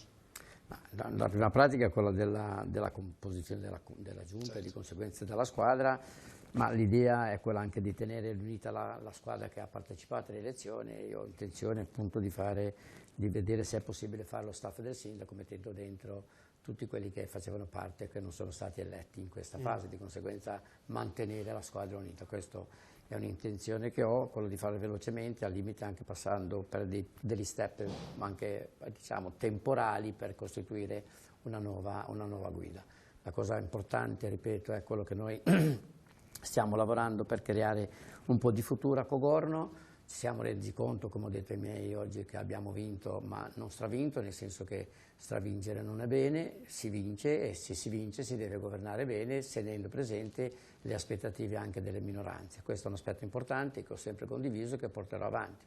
Quello di fare formazione, diceva appunto anche al nuovo modo di amministrare, quello di portare avanti la partecipazione di tutti i cittadini. Questo è un po' l'impegno che ci siamo presi, oltre che quello di ascoltare la gente, come diceva appunto i miei colleghi, quello di ascoltare la gente, perché poi noi abbiamo fatto i programmi, sono belli, sono tutti, però poi nel cammino l'amministrazione deve comunque sempre tenere presente delle nuove esigenze e delle nuove difficoltà che devono essere affrontate. Questo è il problema di tutte le amministrazioni. Purtroppo ogni tornata elettorale vediamo che l'affluenza è sempre più bassa, cioè anche rispetto per esempio a 5 anni fa una parte di popolazione ancora non è andata a votare e questo numero si abbassa sempre di più. Abbiamo anche l'esempio di comuni come Lavagna, per esempio, che non andava al voto da diversi anni con una situazione particolare, mezza città però di fatto non ha avuto, come dire, quell'interesse di andare al voto. E questo è un dato che fa riflettere sul modo di intendere forse la politica oggi. Sì, noi abbiamo avuto una partecipazione uguale all'ultima tornata elettorale, devo dire, noi il problema vero è che poi le percentuali sono abbassate in base all'AIRE. Noi abbiamo nel nostro comune abbiamo 1000 iscritti all'AIRE che sono residenti, cittadini italiani residenti all'estero che hanno diritto di voto, però non essendo presenti in Italia per le comunali non possono votare, di conseguenza sono 1000 elettori che vanno ad abbassare parecchio il quorum delle elezioni. Però dicevo che a Cogorno ho visto tanta partecipazione, ecco, devo dire che comunque ho rivisto persone che sono ritornate a votare, vuol dire che un po' di attenzione alla partecipazione amministrativa c'è, dobbiamo coinvolgere sempre di più le nuove generazioni e far sì che, ed è bello far capire alle nuove generazioni che impegnarsi nell'amministrazione, il termine giusto è dire impegnarsi nella politica con la P maiuscola, che poi vuol dire anche nelle nostre realtà amministrare, è una cosa importante che è una cosa che accresce anche il nostro bagaglio di esperienza e il nostro patrimonio che abbiamo all'interno della nostra area. Parlavamo prima di rapporti tra le amministrazioni e allora abbiamo in collegamento in diretta il sindaco riconfermato di Mezzanego, Danilo Repetto. Buonasera. Buonasera a tutti e ai teleradio spettatori. Grazie di essere in collegamento. Intanto com'è stata questa campagna elettorale? Si aspettava questa riconferma? Beh, lo auspicavamo. Io, sulla base di quello che abbiamo fatto negli anni precedenti, a partire dalla nuova scuola, dai marciapiedi nei centri del Fondovalle alla riqualificazione del campo dell'impianto polisportivo Don Roberto Machiavelli di Borgonovo, anche l'impegno forte sui 2 eventi alluvionali che hanno colpito in maniera significativa il nostro territorio nel 2013 e 2015, ho chiesto ai miei concittadini di rinnovare la fiducia alla mia squadra e a me per continuare questo lavoro e portare avanti i progetti avviati. Adesso quali sono le pratiche che porterà subito avanti? Insomma, che cosa c'è bisogno adesso a Mezzanego? Ma noi adesso chiudiamo il progetto della nuova casa di riposo in maniera che nell'autunno possiamo andare in gara per il project. Poi proprio di lavori ultimeremo prima dell'estate la piazzola del soccorso che si attende solo spostamento delle linee aeree da parte dell'Enel e poi continueremo quel lavoro che abbiamo fatto in questi anni anche a continuare a presentare progetti sulla difesa del suolo per continuare a realizzare opere di mitigazione del rischio sul nostro territorio. Visto che parliamo di piccoli comuni, quindi anche di problematiche legate al reperimento delle risorse, come sta il bilancio del comune di Mezzanego? Ma noi siamo riusciti in questi anni, stringendo la cinghia, comunque a mantenere una pressione fiscale molto bassa. Abbiamo l'IMU sulle seconde case al 9 per 1000, l'addizionale IRPEF allo 0,30, per cui cercheremo di continuare su questa linea, comunque riuscendo a fornire servizi più che soddisfacenti ai nostri concittadini. Ecco, qui in studio c'è anche il sindaco di Borzonasca, Giuseppino Maschio, anche lui riconfermato, e si parlava sia con Maschio ma sia anche oggi con lei della questione proprio dell'unione dei comuni, della possibilità di collaborazione. Ecco, su questo punto ci vuol ricordare qual è il suo pensiero? Ma il mio pensiero, che mi confronterò nelle prossime settimane con i miei colleghi, ma credo che sia un pensiero comune anche col sindaco di Borzonasca e anche col nuovo sindaco di Ne, per verificare se è opportuno proseguire su questa esperienza o sulla base anche della pronuncia della Corte Costituzionale, che sembrerebbe non rendere più obbligatorio le funzioni associate, ritornare a gestire in maniera autonoma i singoli servizi. Questo sicuramente una riflessione che faremo tutti insieme in maniera da averci un confronto e trovare soluzioni migliori per i nostri concittadini. Infine le chiedo come sono stati votati i candidati della sua lista, se ha qualche dato sulle preferenze, insomma se ci sono dei buoni risultati. Sì, io devo ringraziare tutta la mia squadra, tutti i 10 candidati che sono stati eccezionali e mi hanno aiutato in maniera importante, direi quasi decisiva, e a partire dal vice sindaco Franco Federici che è riconfermato anche come è stato quello che ha preso più preferenze, poi abbiamo una new entry Franco Boggiano, poi la conferma dell'avvocato Annalisa Cafferata al terzo posto, poi c'è Mattia Grassi che anche lui è una new entry, è un ragazzo che mi ha aiutato tanto, un geometra che mi ha aiutato tanto anche nelle alluvioni a soccorrere la popolazione. Poi abbiamo gli altri che sono Criso Catania, Cerro, Fabrizio Boggiano e Diego Ginocchio, che anche loro sono nuovi entrati, sono giovani, per cui sicuramente porteranno anche una ventata di entusiasmo che è quello che serve.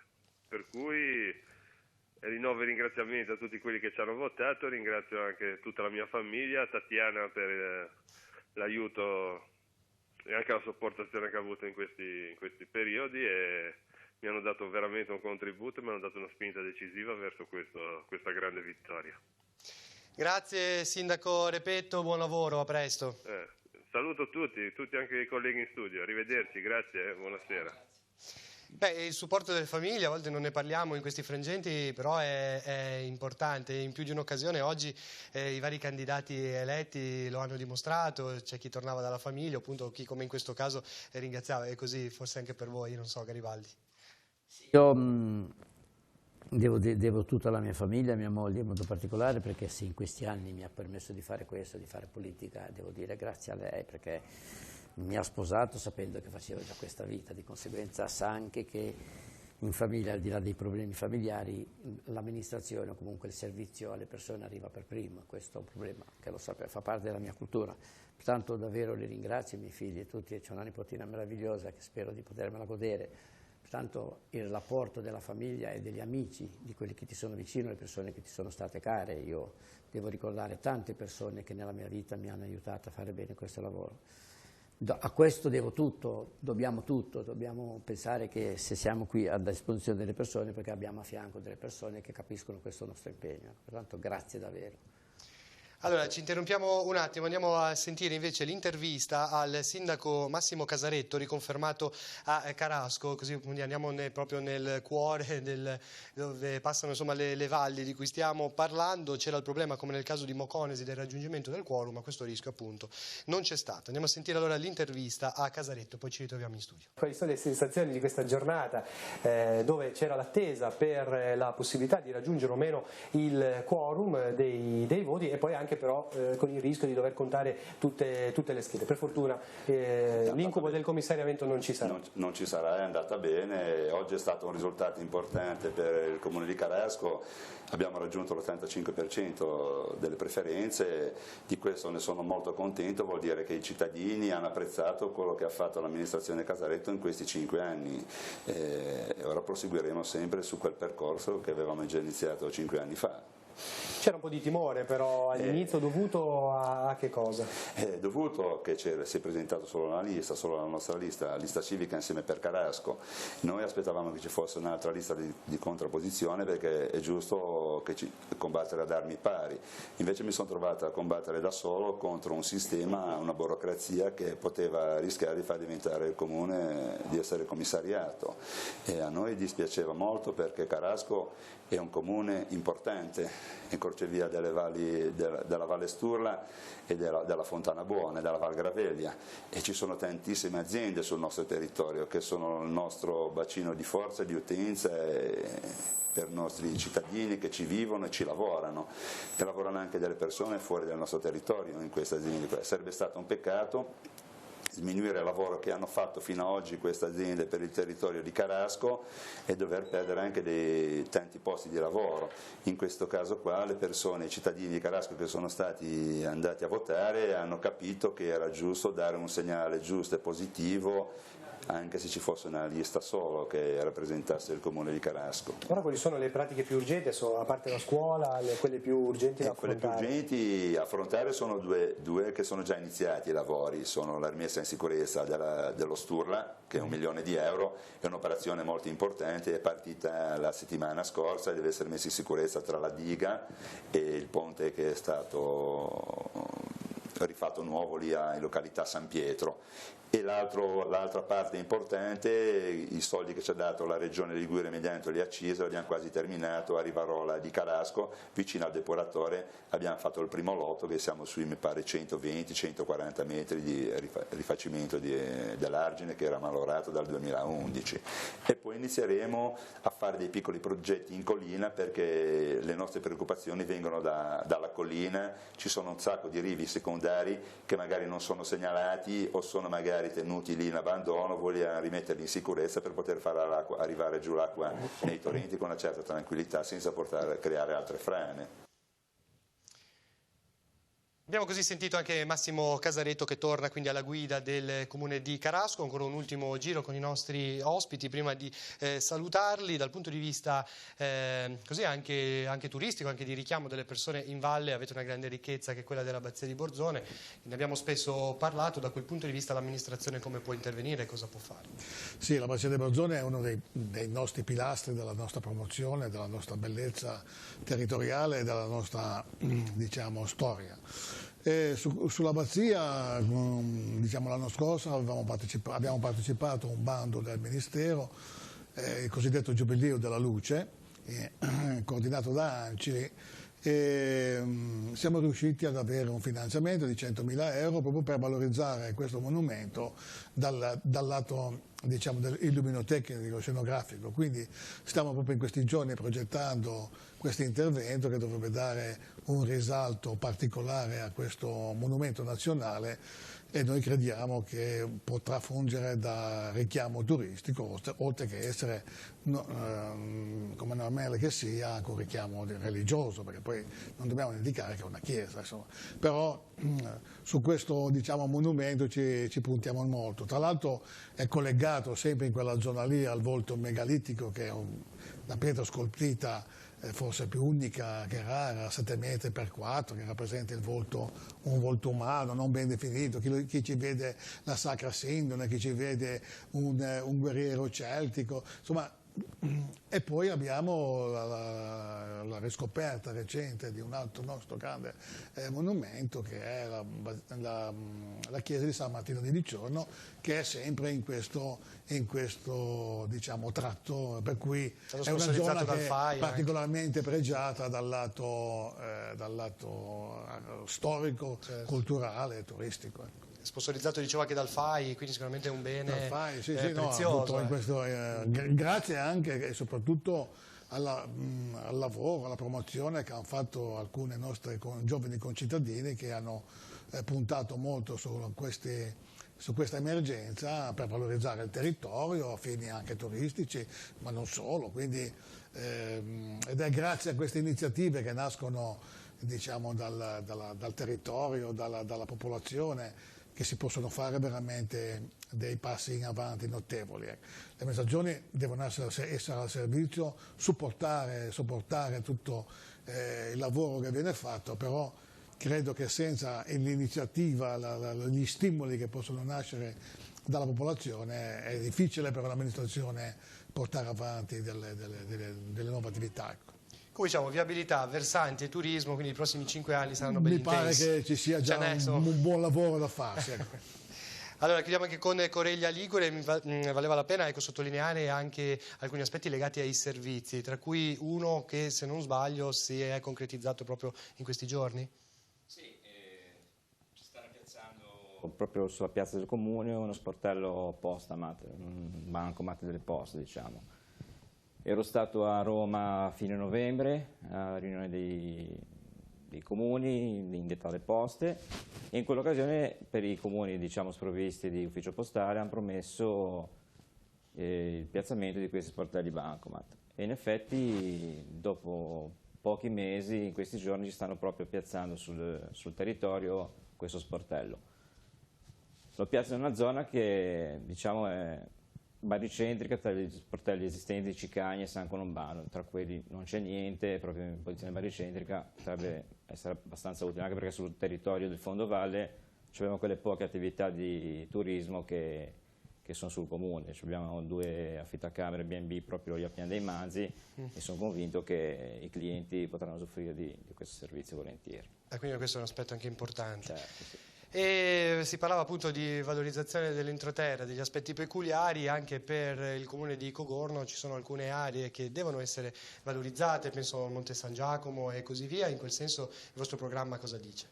Sì, noi stiamo lavorando per quanto riguarda il recupero e la valorizzazione del massiccio del San Giacomo, così come l'abbiamo chiamato. Abbiamo presentato già una proposta alla Regione, abbiamo coinvolto i 4 comuni che sono interessati a questa realtà, cioè Villa Lavagna, Cogorno, Carasco, Ne e Sesti Levante, e su questo aspetto vorremmo proprio recuperarlo dal punto di vista anche culturale, storico, ma abbiamo la valorizzazione delle cave, comunque i percorsi. Abbiamo un balcone sul mare sull'entroterra, da San Giacomo si vede tutta la Val Fontana Buona, la Val d'Avito, la Val Graveglia. È davvero un balcone interessante e questo noi lo vorremmo tentare di riscoprire insieme agli altri, perché abbiamo percorsi pedonali e quant'altro.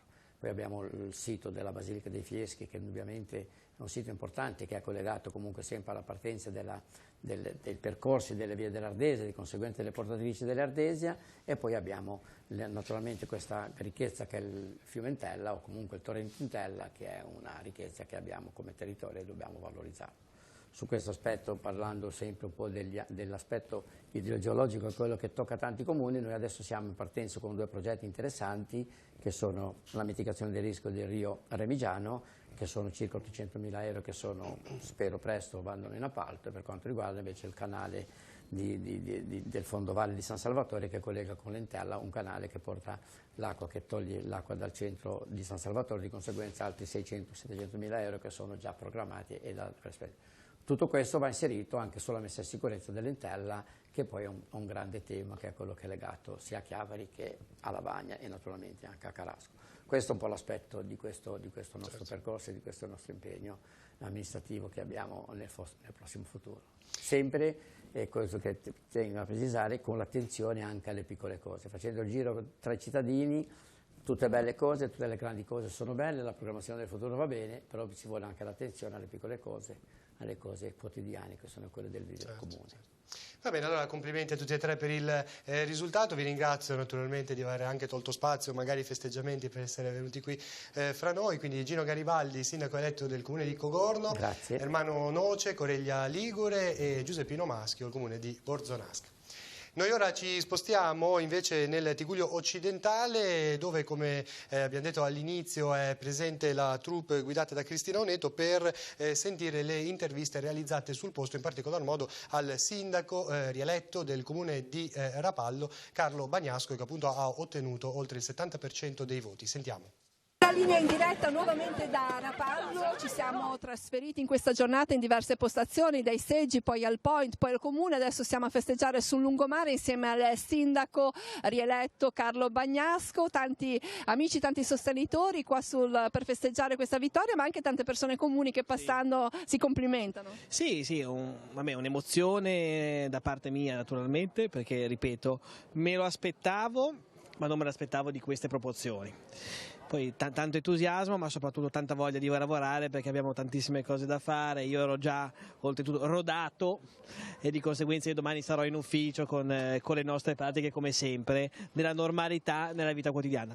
Certo che un voto così forte, perché è un voto, se mi consentite, non timido, molto deciso, si parla di un 80% in una città di circa 30.000 abitanti, ha un significato importante che secondo me a un sindaco sensibile deve far riflettere. Ecco.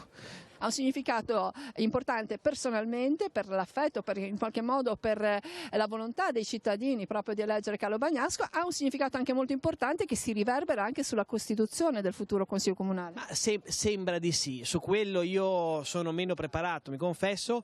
Sembra che in maggioranza ci vadano 14 elementi, 14 soggetti, 14 consiglieri e in minoranza 2. Di conseguenza ad oggi la prima mappatura che è uscita dava solamente un posto al 5 Stelle, un posto di minoranza e un posto al Partito Democratico. Consolida di fatto la maggioranza, ma dà anche una maggiore responsabilità al sindaco chiamato ad amministrare la città. Ciao, sì, questo assolutamente. Poi la maggioranza è una bella maggioranza, cioè nel senso abbastanza allargata, una maggioranza importante, però non è mai capitato nella storia di Rapallo queste percentuali e quindi non è neanche mai capitato questa formula del DONT, che è un metodo un pochino particolare per quanto riguarda la ripartizione dei seggi. Una squadra, come diceva lei, allargata, in qualche modo sarà più complicato amministrare, oppure comunque anche il lavoro, diciamo così, di cucitura, di mediazione, che un po' ha caratterizzato anche il primo mandato, darà i suoi frutti anche in questo secondo? Ma io me lo auguro, mi auguro che le persone che sono state elette siano persone intelligenti e che abbiano una dose di sensibilità importante per la propria città. La buona politica unisce e non divide. Se ci sono dei problemi si siede, si fanno i ragionamenti, bisogna tornare alla politica con la P maiuscola. È molto facile per un politico rompere, andare di qua, andare di là, è facilissimo. Invece quando sei un buon politico devi riuscire a tenere tutti uniti e noi nel primo mandato ci siamo riusciti. Addirittura abbiamo convinto anche parte della minoranza a venire in maggioranza. Io mi auguro di riuscirci anche a questo mandato, questo qua è il nostro auspicio. Comunque la voglia di rimanere assieme è tanta, poi io sono abbastanza elastico, nel senso ho una visione un pochino particolare. Il mio slogan è sindaco fuori dal comune e lo sono perché collaboro molto col sindaco di Santa Margherita, di Portofino, ho un ottimo rapporto col sindaco di Chiavari, ci sentiamo spesso, colgo anche l'occasione di ringraziarlo perché magari lo vedo un pochino meno perché poi il Tigullio, sì che il Tigullio è tutto, però siamo molto legati da questa parte, magari ci incrociamo meno, ma i rapporti sul territorio sono ottimi. Oggi al Point abbiamo visto un Bagnasco papà commosso, c'è qualche consiglio che le dà anche in questa sua carriera, che lei insomma in qualche modo ricalca le orme del padre, anche se con risultati, come lui stesso ha ammesso, sorprendenti anche per questa consultazione?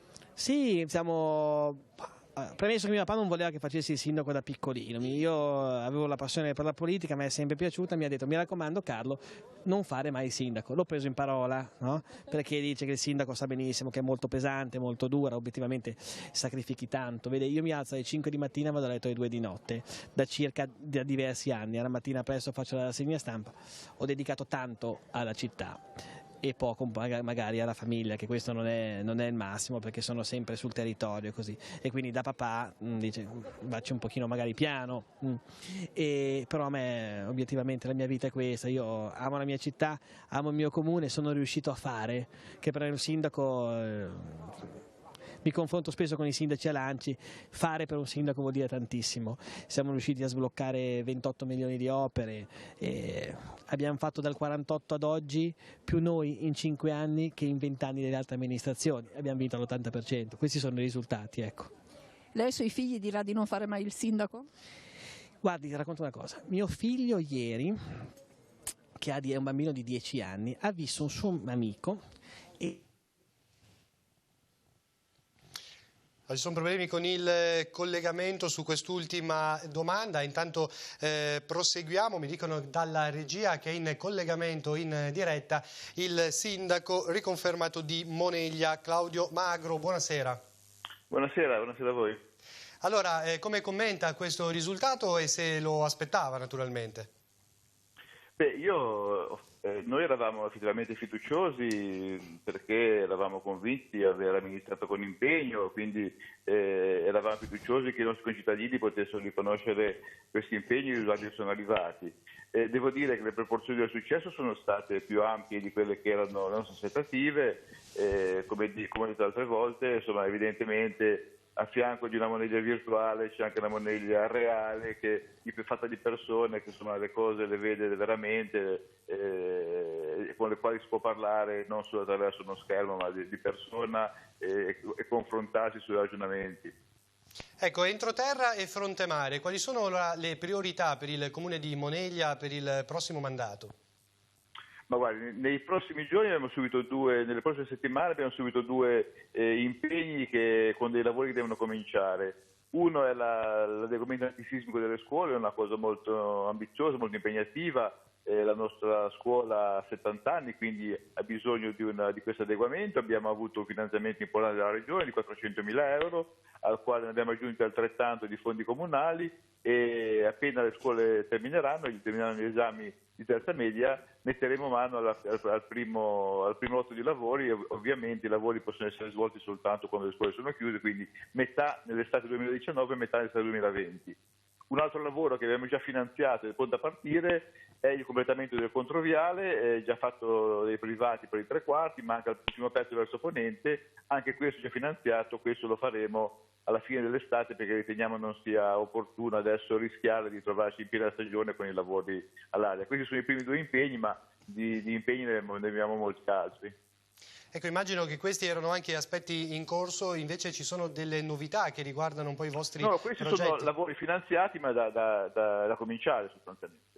E invece tra i progetti nuovi, ecco, tra le nuove idee, ecco, come proposte per il futuro di Moneglia? Ma guardi, le priorità sono il discorso di mettere in sicurezza la nostra cittadina che, come dico sempre, ha un territorio particolarmente pregiato ma altrettanto fragile. Quindi parliamo di strada delle gallerie, dove abbiamo ottenuto un primo finanziamento dalla Regione per un primo impianto di ripristino della telefonia e di sostituzione dell'illuminazione. E comunque ci sono molti altri lavori anche strutturali da fare, quindi le gallerie prima cosa, e altra priorità assoluta è la messa in sicurezza del bacino del torrente San Lorenzo, nel quale oltre all'assetto idraulico intendiamo mettere mano alla viabilità con la realizzazione di un marciapiede pedonale, perché oltre all'assetto idraulico lì è importante anche la viabilità. Quindi sono due progetti un pochino più a lungo respiro, ma ambiziosi ma prioritari entrambe.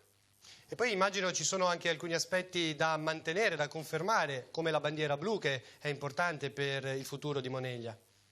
Beh, noi Moneglia vive di turismo, questo non lo scopriamo noi, quindi i nostri riconoscimenti e le qualità che ci consentono di ottenere questi riconoscimenti, il record delle bandiere blu, ma anche il riconoscimento come uno dei volgari d'Italia, certamente hanno bisogno di servizi eccellenti perché possono essere mantenuti. Il turismo ha bisogno di questi riconoscimenti perché oggi il turista è evoluto e quindi va sui siti a vedere quelle che sono le mete potenziali, e avere questi riconoscimenti evidentemente ci mette in una posizione di favore nei confronti di possibili turisti. Bene, grazie Sindaco Magro, immagino adesso nelle prossime ore penserà anche alla squadra, insomma, che guiderà la sua amministrazione. Certamente sì, certamente sì. Allora ci sentiremo presto, buon lavoro. D'accordo, grazie, buonasera a tutti.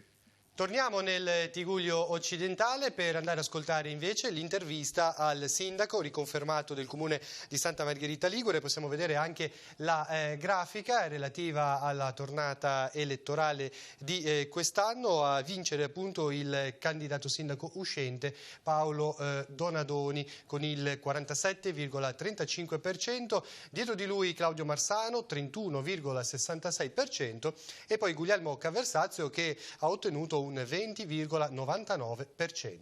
Andiamo ad ascoltare allora l'intervista realizzata con il sindaco Donadoni. Al primo discorso ufficiale da neorieletto sindaco di Santa Margherita Ligure, Paolo Donadoni. Adesso è anche un po' scemata la tensione perché c'è sempre anche in una competizione elettorale. Sì, è normale che c'era grande aspettativa per rendersi conto realmente di quanto del messaggio del lavoro fatto fosse passato e quanto no. Abbiamo vissuto un'epoca difficile che era la prima epoca realmente dei social in cui viene detto tutto e il contrario di tutto e purtroppo molto spesso gli atteggiamenti sono denigratori senza tener conto in realtà del lavoro fatto per davvero. E quindi questa era un po' la prova del 9, capire se i cittadini si erano resi conto dello spirito nuovo e degli importanti cambiamenti portati avanti con perseveranza e credo che con soddisfazione posso dire che i cittadini hanno fatto una scelta responsabile, hanno fatto una scelta anche coraggiosa, perché confermare un cambiamento 5 anni dopo non è mai semplice e questo ci dà soddisfazione perché ci rincuora per il lavoro fatto, vuol dire che c'è stata una condivisione silenziosa con la città e che cercheremo nei prossimi anni di rendere sempre più chiara, più aperta, più netta. Perché forse ovviamente occorre rendersi conto di quali sono i settori sui quali uno non è stato, non ha dato una prestazione di alto livello per cercare di migliorare. Noi abbiamo sempre avuto la volontà di ascoltare e di migliorare. Che cosa è stato secondo lei che ha premiato questo impegno, questa amministrazione? Ma io credo che la cosa fondamentale sia lo spirito nuovo che abbiamo portato a Santa Margherita. Si arrivava da anni di conflitti, a volte anche piuttosto significativi e vistosi. Noi abbiamo sempre lavorato con serenità, abbiamo sempre cercato di fare squadra, di fare rete, anche nei rapporti con le associazioni, con i cittadini, con gli enti. Io penso che questa sia la rotta giusta, saper fare squadra, saper tessere delle tramature relazionali. Santa Margherita proseguirà nei prossimi anni su questa strada già tracciata nei 5 anni precedenti. La sua squadra si basa su dei punti di forza che le hanno già accompagnati in questi 5 anni, poi lei ha parlato anche di nuovi innesti che andranno in qualche modo ad implementare le forze di governo. Sì, abbiamo 7 persone con le quali già abbiamo lavorato insieme per 5 anni, dunque una squadra consolidata.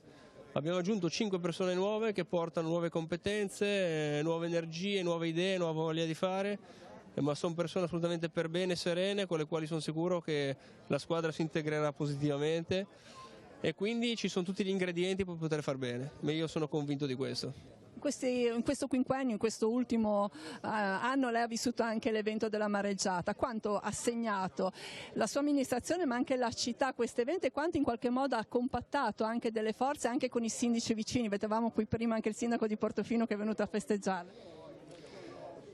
Ma allora direi che di mareggiata in questa campagna elettorale si è parlato pochissimo.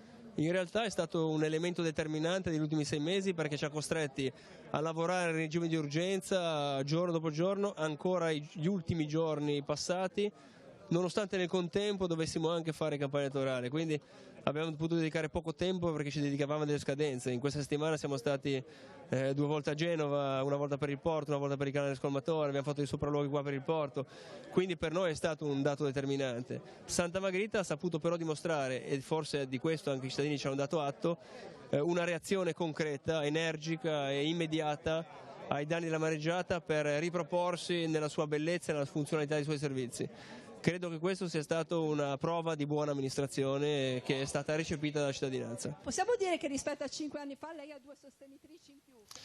Ecco, allora abbiamo ascoltato anche le parole del sindaco Donadoni, siamo in chiusura, facciamo un veloce riepilogo dei comuni che sono andati al voto che riguardano il nostro territorio, iniziando dunque da Borzonasca e possiamo vedere anche le grafiche aggiornate dove a vincere appunto il candidato Giuseppino Maschio, il sindaco uscente che abbiamo avuto anche in studio con il 65,39%. A Carasco è stato riconfermato Massimo Casaretto, c'era il problema a Carasco naturalmente del raggiungimento del quorum, per questo sono importanti anche le schede bianche e le schede nulle, di fatto però il rischio commissariamento appunto non c'è stato e Casaretto vince con l'84,06% dei voti. A Castiglione Chiavarese il sindaco rieletto Giovanni Collorado 68,91%, supera così Ponzuoli che si ferma al 31,09%. A Cogorno Gino Garibaldi è sindaco con il 53,59%, a seguire Bacchella 26,32%, Perfler 20,09%. Correggia Ligure, Ermano Noce, espressione dell'amministrazione uscente, 81,21% e a seguire Lavezzo, 17,58%, Melizzi 1,21%.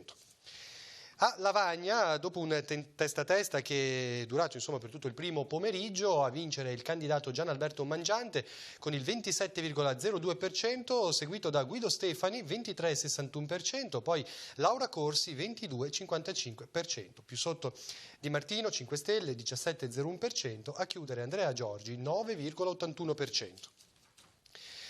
L'Eivi, il definitivo, vede la vittoria di Vittorio Centanaro che si riconferma sindaco col 62,05%, la Prato si ferma al 37,95%. In Fontanabuona, l'Orsica, Alessandro Graziadelli è il sindaco del comune con il 69,70% e batte così l'avversario Dondero che si ferma al 30,30%. Sempre in Fontanabuona, a Lumarzo, il sindaco è Daniele Nicchia, 86,92%, Gazzolo si ferma al 13,08%. In Valle Sturla ancora il sindaco uscente del comune di Mezzanego riconfermato è Danilo Repetto, 64,16%. A Moconesi, stessa situazione del comune di Carasco, è stato eletto Giovanni Dondero, espressione dell'amministrazione Trossarello, l'amministrazione appunto uscente. Anche in questo caso il quorum è stato battuto e vince con l'87,26%. Moneglia, abbiamo sentito poco fa il sindaco Magro al telefono, si riconferma col 57,60% e batte così l'avversario Vernengo, 42,40%. La sorpresa di quest'oggi, il comune di Ne, che vede la vittoria di Francesca Garibaldi al 50 e 58% e batte così Bertani, che si ferma al 49,42%. Tra i due avversari c'è proprio una manciata di voti, 16 voti appunto tra i due candidati, ma soprattutto vince la Garibaldi e quindi c'è la continuità amministrativa del comune di Ne che viene spezzata, viene fermata. Ancora in Val Fontanabuona il comune di Neirone, riconfermato Stefano Sudermani al 61,59% e batte così la concorrenza di Bertonati, 34,09%, Valsecchi che si ferma al 4,32%. Rapallo, abbiamo sentito poco fa l'intervista al sindaco riconfermato Carlo Bagnasco che ottiene un dato stratosferico, un 78%, che permette al comune di non andare dunque al ballottaggio. A seguire la candidata di 5 Stelle De Benedetti, poi Mele, Carannante e Sansò. Rezzo Aglio cambia strada con l'elezione di Roncoli. Marcello Roncoli ottiene il 41,24% e batte così il sindaco uscente Mareschi che si ferma al 37,73%. A seguire Casaleggi col 21,04%. Riconferma invece per Santa Margherita Ligure, l'ultima intervista che avete ascoltato è proprio quella di Paolo Donadoni, 47,35% e supera così Marsano e Caversazio.